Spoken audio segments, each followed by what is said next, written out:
Salam sejahtera. Bersatu dalam keadaan paling nazak sekarang ini. Jadi persoalannya ialah, adakah Mahathir akan take over semula bersatu, realiti atau mimpi lama kembali? Saudara-saudara sekalian, ini ialah ulasan penuh tajam, lucu tapi benar. Saudara, Mahathir take over bersatu semula? Salam Malaysia Madani, salam perpaduan. Hari ini kita nak sembang topik yang ramai tak sangka akan timbul balik, yaitu Tun Mahathir nak take over bersatu semulakah? Selepas melihat parti yang beliau kuatkan dan asaskan ini dalam keadaan nazak dan hampir berkubur. Ramai pasti orang yang akan garuk kepala kan bro? Yang tua pun terkejut, yang muda pun tepuk dahi. Lepas semua drama berlaku seperti langkah Sheraton, Parti Pejuang, lahir lagi GTA, sekarang Tun pula ada payung besar. Betulkah ada dakwaan menyatakan Tun Mahathir nak balik semula pada bersatu, nak take over bersatu kerana sakit hati melihat keadaan bersatu yang tidak keruan? Persoalannya sekarang ialah, bolehkah itu berlaku? Dan kalau boleh, siapa yang sanggup terima? Okeylah, jom kita bedah habis-habisan. Kita buka semua babak ini, tanpa penapis, tanpa filter. Baik, ini sejarah ringkas Mahathir dan Bersatu. Bersatu nih bro, bukan parti kecil, ini parti besar. Ia lahir dari tangan Mahathir sendiri tahun 2016. Lepas dia clash dengan Najib masa itu tentang isu 1MDB. Mahathir membentuk Bersatu untuk jadi politik Melayu moden, penyelamat Melayu moden. Dan kita pun tahu hasilnya dia berjaya jadi Perdana Menteri buat kali kedua pada tahun 2018. Legend kan? Hebat kan? Mahathir menang daripada parti pembangkang. 2 kali jadi Perdana Menteri. Sudah terlalu tua, masih juga Perdana Menteri kan? Hebat, legend. Tapi masuk tahun 2020, bom atom terjadi. Langkah Sheraton berlaku. Kerajaan Pakatan Harapan tumbang. Mahathir hilang jawatan, Bersatu terbelah 2. Satu ikut Muhyiddin, satu lagi ikut Mahathir. Sejak itu Mahathir keluar dan tubuh pula Parti Pejuang. Tapi sayangnya Pejuang tidak naik. PRN demi PRN semua kalah deposit. So sekarang ni kabar angin kata Tun mungkin akan kembali ke Bersatu, parti yang dia lahirkan sendiri. Sebelum kita teruskan ulasan ni, izinkan dulu saya berkongsi dengan anda semua. Ini ialah terapi imun Transofector for Life. Terapi imun yang meningkatkan daya imun badan kita sehingga 400%. Secara umum dan ringkasnya, apabila imun badan kita lemah, bodoh dan tidak seimbang, kita kena penyakit dan tidak sembuh daripada semua jenis penyakit, bahkan penyakit berakar di dalam tubuh badan kita. Tetapi terapi imun ini meningkatkan imun badan kita, menjadikan imun badan kita bijak dan seimbang. Apabila imun badan kita sudah jadi bijaksana, kuat dan seimbang, kita sembuh daripada semua jenis penyakit. Akar penyakit dihapuskan oleh imun badan kita sendiri.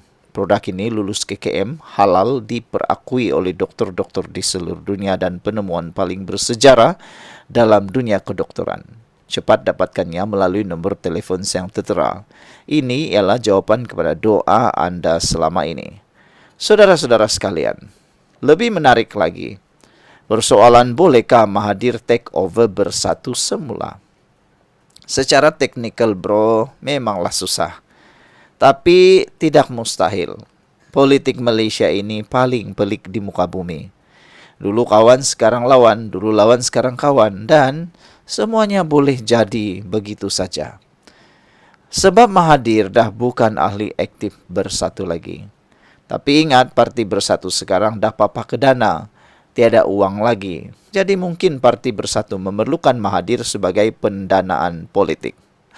Kan? Manalah kita tahu.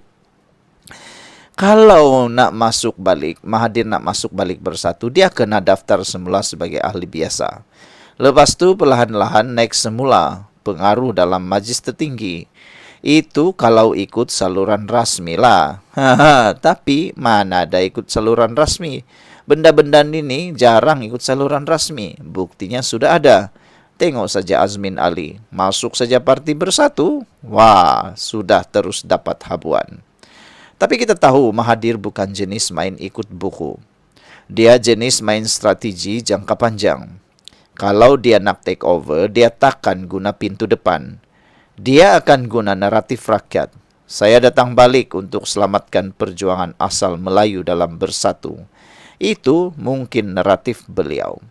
Bunyinya seperti patriotik, tapi sebenarnya strategi politik halus. Dia takkan kata saya nak kuasa balik. Tapi dia akan jual idea nak selamatkan parti yang dah rosak.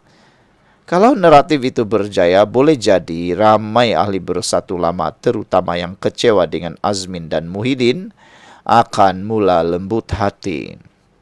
Kenapa Mahathir mungkin nak balik? Sekarang kita tanya, kenapa Tun Mahathir nak balik ke Bersatu? Pertama, kerana pejuang gagal hidup. Parti yang cuba dihidupkan oleh Mahathir. Semua pilihan raya Parti Pejuang kalah teruk. Jadi platform politiknya dah mati. Bersatu pula masih ada jentera, struktur dan dana politik. Kedua, Mahathir nak wariskan legasi. Mukriz masih dalam politik, tapi tanpa platform kukuh. Legasi keluarga Mahathir boleh hilang terus. Ketiga, Bersatu tengah goyah. Konflik Azmin Muhyiddin membuatkan parti itu nampak lemah. Dan inilah peluang Mahathir untuk tunjuk diri sebagai penyelamat lama datang semula. Time is perfect. Keempat, PAS mungkin sokong senyap-senyap. Sebab PAS pun tahu aura Mahathir masih ada dalam kalangan orang Melayu luar bandar. Kalau Mahathir boleh tarik pengundi tua dan sentimental, PN boleh dapat semangat baru menjelang PRU akan datang. Tapi realitinya susah gilo. Macam itulah kan. Realitinya memang susah gilo. Memang susah. Tapi boleh berlakulah. Okey bro, kita jangan overhype. Hakikatnya take over ni hampir mustahil lah. Kerana pertama Muhyiddin takkan lepaskan kuasa. Muhyiddin ni bukan jenis tunduk pada orang. Malah dia orang yang pernah lawan Mahathir dulu. Kalau Mahathir datang balik, pasti paksi dalaman bangkit menentang. Kedua, akar umbi Bersatu dah pun berubah. Ramai ahli baru lepas 2020 tak ada sentimental value dengan Mahathir. Mereka lebih loyal kepada PN dan PAS sekarang. Ketiga, umur dan kesihatan Mahathir. Realitinya, Mahathir dah 100 tahun. Politik Malaysia sekarang perlukan wajah muda, agresif dan media savvy, bukan sekadar nama besar. Keempat, rakyat yang muak dengan pusingan politik lama. Kalau Mahathir masuk balik ke Bersatu, ramai akan kata, dah tak ada orang lain kah? Asik muka yang sama aja dah. Muka tua asik-asik. Itu antara yang mungkin akan mereka kata. Kalau Mahathir cuba juga, apa jadi? Kalau Mahathir tetap cuba juga ambil alih, kemungkinan besar akan jadi 3 perkara. Pertama, perpecahan besar.